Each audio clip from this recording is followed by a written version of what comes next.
Let's talk about installing IKO Cambridge shingles. While all types, styles, and sizes of shingle are installed in roughly the same way, there's enough variation that you must follow the application instructions specific to the shingle you're using. IKO's architectural shingles feature Cambridge and Cambridge Cool colors. Cambridge laminated shingles are extremely popular with homeowners who want a boost of curb appeal or who want to potentially increase the selling price of their home by re-roofing at a moderate cost. Both of these architectural shingles are installed the same way. The Cambridge line offers IKO's True Square Advantage, meaning that 3 bundles will give you exactly 1 full square of coverage. In order to benefit from this, be sure to provide the full 5 7/8 inch tab exposure for each course of shingles.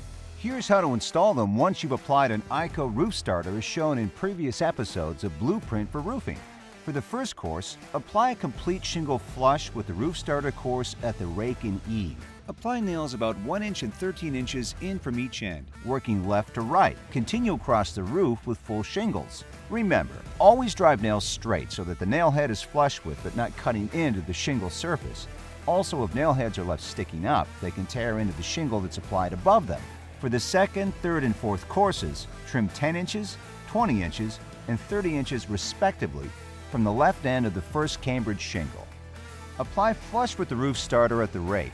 Continue each course across the roof with full shingles butting ends loosely. Align the bottom edge of the shingles with the tops of the saw teeth of the shingles in the underlying course. Ensure that no nail is within 2 inches of a shingle joint in adjacent courses. For the 5th and succeeding courses, simply repeat the sequence of the first 4 and work your way up the roof.